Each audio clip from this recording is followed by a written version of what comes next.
for this week's report. Town Treasurer Bill Ball retires as Athletic Director.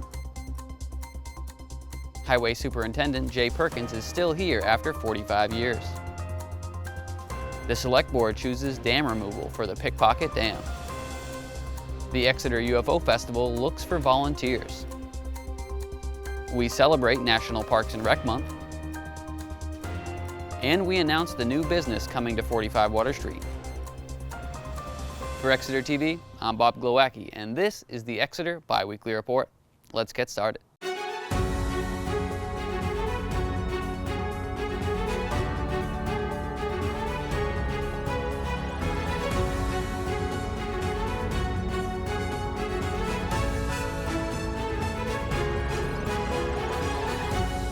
Thanks for tuning into the show today. We hope you and your families are enjoying the 4th of July week.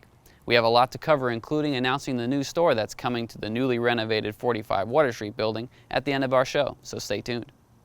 For our first segment, we take a look at the recent interview with outgoing athletic director and longtime town figure Bill Ball. Coach Bill Ball is a name anyone who goes through the Exeter High School system would recognize instantly. His impact on Exeter High School's greater athletics program has earned him a name for himself over the past 36 years of coaching, even landing himself on the NHIAA Hall of Fame. Bill Ball began humbly as an assistant coach, moving on to co-head coach until 1998 when he finally was promoted to athletic director. Since then, he's earned himself a reputation for bringing Exeter's athletics to the top, and as of this year, the notorious Bill Ball will be retiring as Exeter's High's athletics director after 26 years. Sherm Chester, community producer of the Seacoast Sports Forum talk show, sat down with Coach Bill Ball to reflect on his long career as AD and the legacy he leaves behind. This is it, an end of an era. Coach Bill Ball, and today, you become just citizen Coach Ball. You've been the athletic director here for how many years now? 26. 26. And you remember the first day that you got that promotion? I do. I remember it well, and was very grateful for the opportunity, and said it many times, my life has been enhanced professionally and personally by this job. But when you deal with the student athletes that I had the fortune of dealing with, and in particular the support from the parents in this SAU 16 area, it's made it enriching. For myself, I know that. Athletic directors oversee all forms of athletic events and programs related to their school.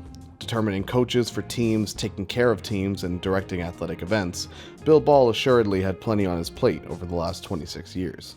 And you left quite a legacy. You really have. You know, that's nice to hear, but I'll be honest with you, I think if anyone really has benefited from that, it's myself. I've been in a lot of different situations, a lot of, so many fond memories of whether it's to go to a young person's Eagle Scout ceremony or celebrate things that are non-athletic, that have nothing to do with sports, but are a part of this culture of this school. That's been incredibly rewarding. Exeter Bluehawk sports fans can still catch Coach Bill Ball in the fall as he stays to be the head coach of the football program for what we hope is many years to come. The full interview with Coach Ball can be found on the Seacoast Sports Forum YouTube page, or on Exeter TV's Public Access Channel 6 and Education Channel Bluehawk Media found on Channel 8. You can also watch his documentary interview with the 1997 championship football team and watch the original game coverage playing now on Exeter TV and on YouTube. From all of us at Exeter TV, we wish Coach Ball a happy retirement. And as a former Blue Hawk athlete myself, who happened to hold the school record in the 4x800 meter relay for 11 years until it was beaten in 2022, I can say that Coach Ball had a positive impact on not just the athletes, but all the students, parents, and staff in the Blue Hawk community. Thank you for everything you've done. Switching gears, but staying on the topic of longevity and community impact, Gabe Perez met up with longtime Public Works employee Jay Perkins as he reflects on his time in Exeter. Take a moment to reflect. What keeps you around doing the things you love? Is it passion for your work or a drive to provide for yourself or someone else? Is it a creative outlet that continues to satisfy that itch in the back of your mind? Imagine your place of work and how long you've been there. 6 months, 1 year, maybe 5 years.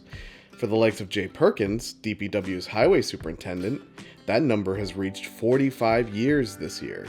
He is one of the longest working employees for the town of Exeter, and such a feat in longevity is not so easily achieved.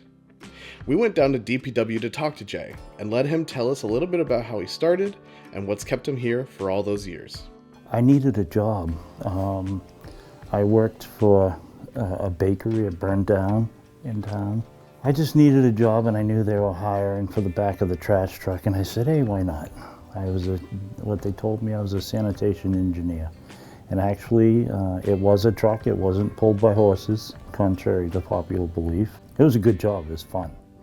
Because the guy operating the town had a motor grader at that time, and he got hurt in a snowstorm. It was in the middle of the night. I was driving a sidewalk tractor, and just time was right. He said, can you drive that? And I said, I can drive anything. Obviously I couldn't, but. So he said, okay, you got the operator's job. So I learned real fast, and then I went back here for foreman, and then my boss retired, and they hired Kenny Quinto for a year. He's a great guy. He decided to move on, so I applied again a second time, and I got it. And here we are today. I'm responsible for the highway crew. About 65 miles of road, 35 miles of storm drain lines, 1,400 catch basins, bridges, dams, trees, all the trees in the right-of-way, solid waste, transfer station. I'm sure there's more on top of that. What kind of kept you around for so long? The people in the town. It's a great town. I love the job, the people in the town. It's a good job. If I had to do it all over again, I would probably choose a different career field. You're at 45 years now. You've been here a good long while. Do you have any sort of final thoughts to kind of express about your tenure here? Final thoughts? I'm not dying. I know. Are they going to fire Final me? thoughts for the video. Oh, okay. To kind of cap the whole thing for people who are watching. Change. There's been so much change over the years. It's been incredible, the amount of change from when I started here. When I started, the truck driver drove a truck, the equipment operator ran equipment, and the laborer ran the shovel. Now we do it all. So that's the biggest change that I can see. Other than that, it's a great job. The topic of the Pickpocket Dam was once again on the agenda. At their June 24th Select Board meeting, the board decided their path forward for the dam. Will Tapley has this recap from our Meeting Minutes series. Welcome to your meeting minute for the Exeter Select Board's June 24th meeting. Town Clerk Andy Kohler swore in the new Assistant Fire Chief, Donald Matheson, and Deputy Fire Chief Ryan Booth. The laws of the state of New Hampshire. So help me God. So help me God. Congratulations, Malcolm. Laws of the state of New Hampshire. And the laws of the state of New Hampshire. So help me God. So help me God. Congratulations. In the appointments and resignations, Selectwoman Julie Gilman thanked outgoing Energy Committee Chair Renee Allen for her hard work over the years. I'm happy for her, after doing all this work she's done for the town, to be moving on into actual retirement. That she's spent pretty much a full-time job between her various volunteering things and what she's done for the town. So it's with great appreciation but sadness that we actually let her go from the Energy Committee. Up next, the board heard a brief recap of the Pickpocket Dam feasibility study. Jake San Antonio, chief engineer of the engineering consulting company VHB, went on to explain an overview of the feasibility study, explaining the alternatives that were evaluated, pros and cons for each option, and the costs associated with each option moving forward. Pickpocket Dam, this project really started back in 2011 when the state issued a letter of deficiency. The last letter that we got from the Dam Bureau was a request for action, calling for, as you mentioned, Chair, for a decision by June 1st of this year.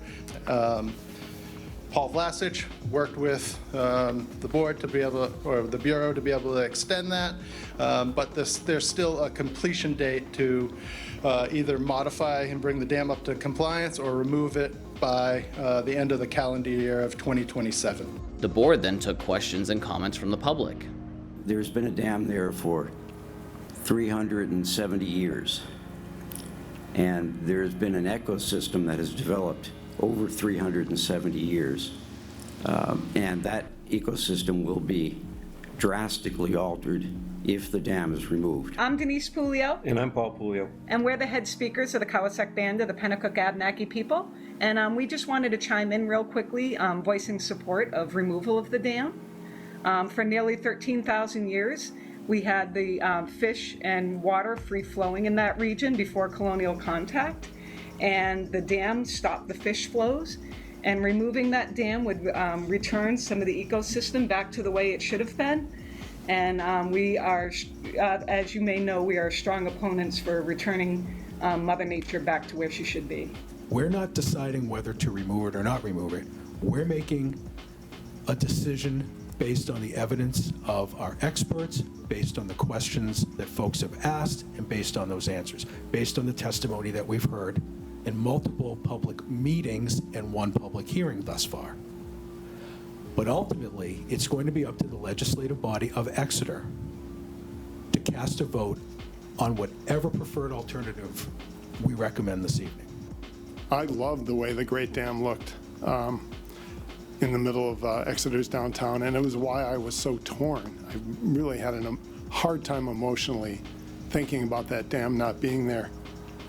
But what we have now is so much more beautiful and so much more alive that it's hard for me to imagine that we won't experience something similar with removal of Pickpocket Dam if that is the alternative that we pursue.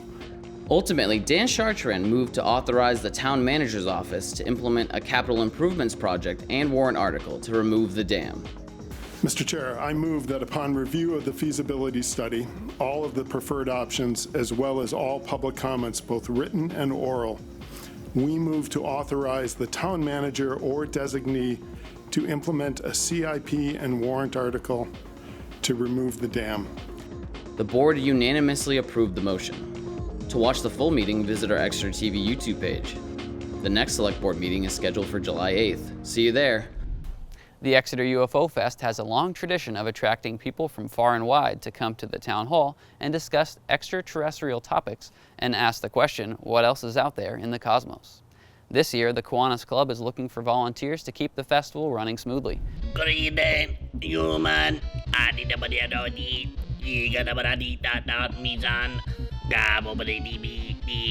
don't got any in hyperspace. And any for alien brother and sister remain in cryo sleep. Me got nobody keep me down on August 31st to September 1st.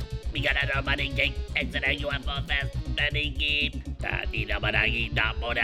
Human. UFO Fest needs volunteers. Nobody kid. Human.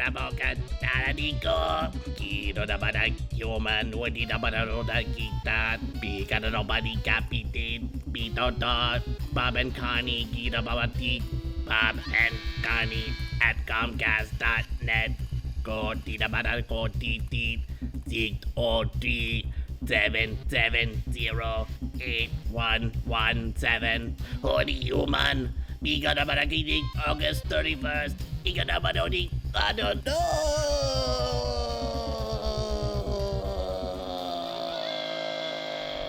July is National Parks and Rec Month in the U.S. To celebrate, Will Tapley takes us on a tour of Exeter to learn about the parks and recreation available to our residents. July is Parks and Recreation Appreciation Month, and here in Exeter, we are truly fortunate to have an active, engaged, and community-focused Parks and Recreation Department. Let me show you why. Their dedicated team maintains all the beautiful parks around town, like the gorgeous Gilman Park, or the vibrant Recreation Park. Each one is a gem, offering unique experiences for everyone. But that's not all. They offer countless activities for both adults and kids in our community. Whether it's splashing around in our public pool, hitting a ball on the tennis court, enjoying the playgrounds, or kayaking in our scenic rivers. Parks and Rec also runs numerous programs for children, adults, and seniors, fostering fun, education, and community bonding, from summer camps to fitness classes and nature walks. There's always something exciting happening. This month, make sure you support your local Parks and Recreation Department and thank them for everything they do. Visit the town website at exeternh.gov, click on the Parks and Recreation link for more information and to sign up for programs. Let's all get involved this summer and celebrate together. And finally, we have an inside look at the renovations at 45 Water Street and speak to the owner of the new business taking over the space later this summer. Former home to the Travel and Nature Store, which is now located on Lincoln Street, the building at 45 Water Street has been under renovations alongside the former Ioka building. Like much of downtown, the building has seen a lot of history unfold. The building was likely built in 1910, 5 years prior to the opening of the Ioka. According to the Historical Society, the first owner was Herbert Dunn Groverty and Provisions. It was later a fruit and confectionery shop first owned by J. Rossetti, and in 1927, Luigi Guerriero took over as seen in the background of a 1936 film reel. The building is once again preparing to host a new tenant, but not one who's new to Exeter. I'm Kyle Eldridge, born and raised in Exeter, moved back here in 2021 after shutdown, and opened my first store at 113 Water Street. Was called Crafted New England and is now New England Mercantile. So the second location, New England Mercantile Home, was opened last year at 154 Water Street. And then this year, I'm partnering with Barber, the clothing brand from the UK, and we are opening at 45 Water Street. I wanted to bring my first store to my hometown. You know, historic downtown Exeter, nice little downtown, great demographics. Partnering with some of the brands that I've decided to go with, I'm trying to bring, you know, quality, more local stuff back to the area. In this particular location, Barber is local to New Hampshire for the US market. They are family run and operated. It's just been a great fit so far, and their product has done really well in our current location.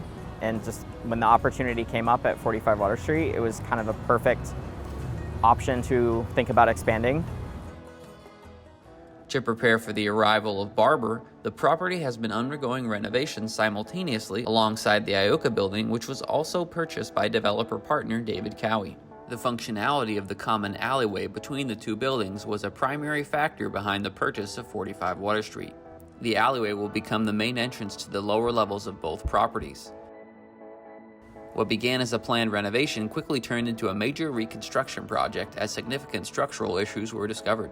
New foundations, structural support walls, and all of the original floors in the structure were completely removed and replaced. Steel I-beams have been incorporated into the street-level floor to provide strength and longevity. The vast majority of the internal wood structure on every level of the building has been completely replaced. All new utilities have been installed to include gas, water, and sewer lines. A new fire suppression sprinkler system has been installed, along with a new underground electrical service. When complete, 45 Water Street will have 3 levels of mixed-use space. The lower level of the building will offer a retail office space. The top level of the building will consist of 2 residential units. The former attic has been re-engineered to create an additional living space. New skylights have been added to make these areas bright and open, and the dual opening skylight suspended walkway and the main deck provide great views of the river and Founders Park. The old low-hanging wooden covering was removed and a new canopy was installed on 45 Water Street to complement the new canopies on the face of the Ioka. We hope you enjoyed this quick look at the work that has been accomplished in order to restore this long-standing landmark building in the heart of the downtown community. Hopefully it's given you a better understanding of the amount of effort, time, and investment required to bring an old wooden structure up to date with today's commercial building and safety codes, while still retaining all of the elements and charm that make downtown Exeter so unique. Stay tuned to Exeter TV for our next report that will include an update on the progress of the Ioka restoration project going on right next door, and our special report on the Ioka Marquee unveiling at its new home in Cincinnati, Ohio. You may have noticed that we move around town each week filming these introductions. If you know where we are today, let us know in the comments of the video and give us ideas for other locations to film at in the future. That does it for this week's report. Be sure to like, share, and subscribe to help us spread the word. And be sure to head over to the town's website and subscribe to the town's email newsletter to get this show and other town news sent straight to your inbox. We'll be back on July 19th for the next edition of the show. For Exeter TV, I'm Bob Glowacki, and this has been the Exeter Biweekly Report. Have a good weekend, Exeter.